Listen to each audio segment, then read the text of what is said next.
What's up everybody? Greg here with SoFlo Scents. Today I want to talk to you guys about a little clone, a nice cheap clone of this fragrance right here. It's none other than Parfums de Marly's Layton. Really and truly, it needs no introduction. Gorgeous fragrance. Absolutely gorgeous.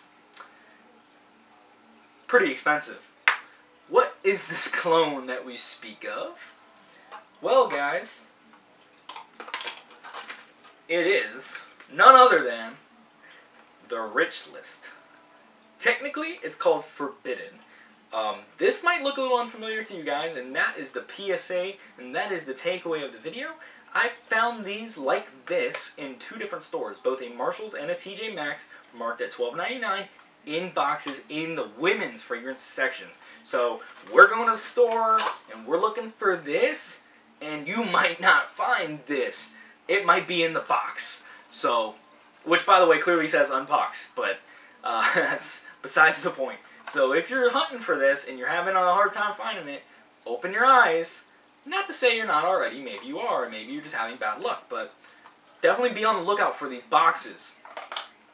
White box, pink writing, says 50 times on it, you know, unbox. And then it says the Rich List in black, Eau de Parfum, 100 ml, 3.33 fluid ounce. Now on the actual bottle, on the bottom, it does say Rich List Forbidden, parentheses, uni/men's. Distributed by Eurolux Corporation, USA. Honestly, some may say a little tacky, but I think the bottle doesn't, you know, take the cap off. The bottle doesn't really look bad. Don't look half bad. Kind of reminds me of the Valentino bottles. I actually have a little spray of Layton on here. And I have quite a few sprays now from all of the outtakes of this guy on this hand. Give it a little spray. So right off rip, I gotta say, there's not a lot of alcohol here at all. It doesn't smell cheap in that regard. You don't get this huge alcohol blast.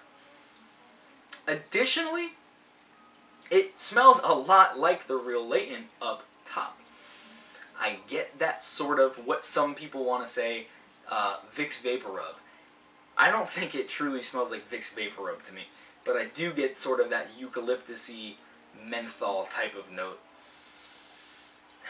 And it's accompanied by some spice, and definitely you instantly start getting that sweet vanilla in the background. Dense vanilla. It's very warm, it's very cozy, it's very sexy. And to me, it's resinous.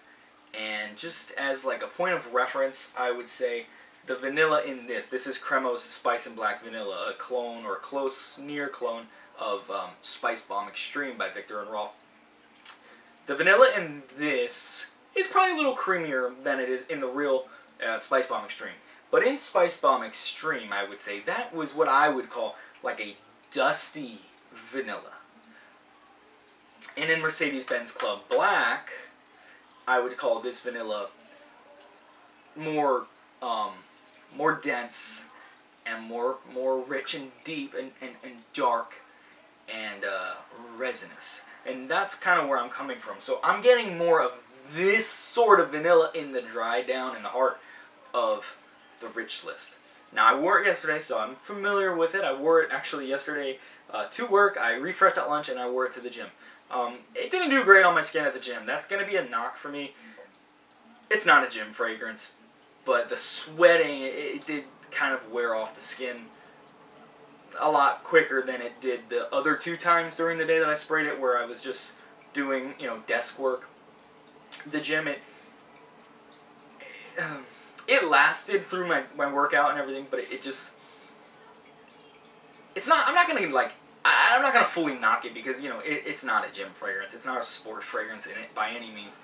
But, you know, I could tell it's not going to like sweating. You know, you will sweat this one off. So if the weather's not right, it's kind of be like a no-go because it's just, unless you don't care, it's just not going to last that long. But honestly, during the workday, I got 7 hours on skin. Probably a couple hours of projection. I was smelling myself for a few hours for sure. And I did realize I kept coming back. smelling myself, but that was after probably 2-3 hour mark. I had to start, really coming into the skin to smell it, but it definitely, it stays. It does last on skin. It is a nice, warm, rich skin scent. So nothing wrong with that. I mean, you definitely, if you're on a, if you're on a budget, this could definitely work for you for like a date. You'll make a good impression with this. I know it's not Let It Alone, but guys, I mean, really, Let It Alone, it's overplayed. That one is overplayed even to people outside of the fragrance community. That is like, that is going to Sephora or Ulta. Oh, I'm going on a date, I need a fragrance. 9 out of 10 times, like, I feel like an employee there is gonna they're either gonna take you to Sauvage, or they're gonna take you to that. And I'm just like, can we do something different besides the cardamom and iris? Like, can we just say that, like, date fragrances don't have to have cardamom and iris? They could be apple, cinnamon, these spicy, vanilla, gorgeous things like this. And without saying this, that's a tangent, and I digress. I did want to point out on the top, you definitely get a lot of spice through and through, and that's the main difference. On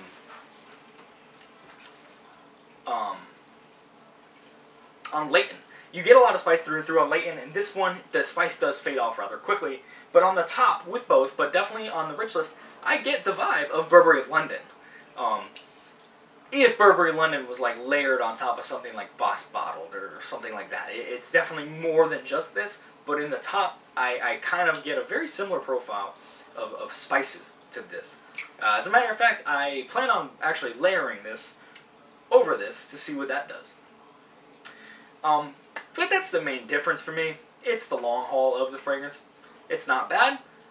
I got 7 hours on skin. I got decent performance out of it when I wasn't, asking things of it that it wasn't designed to do. But Layton is, there's just something magical about it, especially in the heart and the dry down. And I don't get that same emotion out of the rich list. It's a beautiful fragrance. It's a great alternative. For the money, dollar for dollar, it's a 10 out of 10. But overall, I would probably give it an 8 out of 10. Because it just doesn't capture that same emotion that I get out of Layton. The quality, of course, is not up to the same standard as Layton. I would be looking at more of like a 9 out of 10, I would say, for what it's worth, if that spice remained like it does in Layton, because I feel like that is so much of the character of Layton, and this has it at first, and it's so promising, but it unfortunately just kind of fades away as the fragrance progresses. You do have a nice base. The base notes, if you're gonna fall on base notes and stay there, and that's all you're gonna get out of the majority of the fragrance, these base notes here, they're not bad ones to have, but it's kind of just becomes a creamy vanilla, which, it's been done before. I have other fragrances that do that, if that's really what I'm after. But that's not to say that I'm not going to wear the crap out of this. This is beautiful. I love this juice.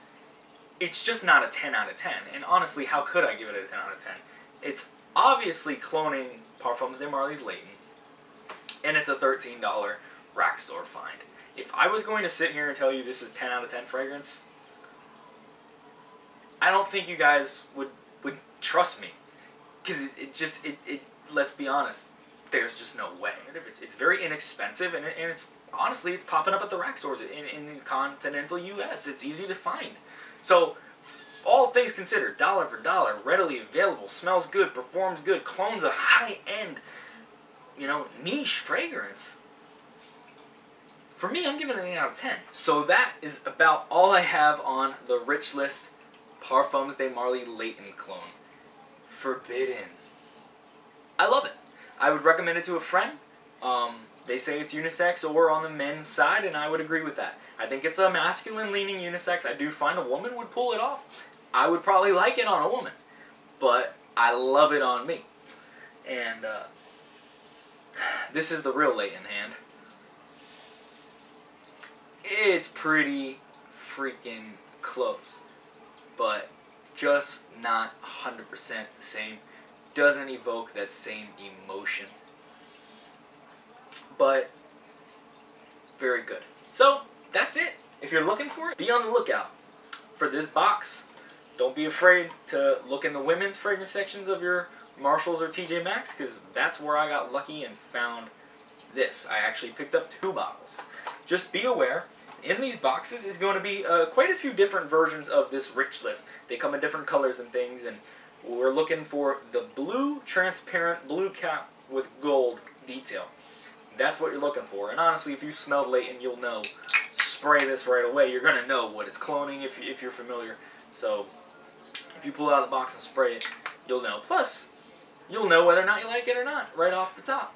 But I recommend, and even with Layton, you might find it a little odd off the top. Give it a chance. And I would, honestly, for the $13, I would just buy this and bring it home and play with it. For 13 bucks, I think the top alone is worth it. So that's where I'm at with it. Gregory, South Florida Scents. Deuces.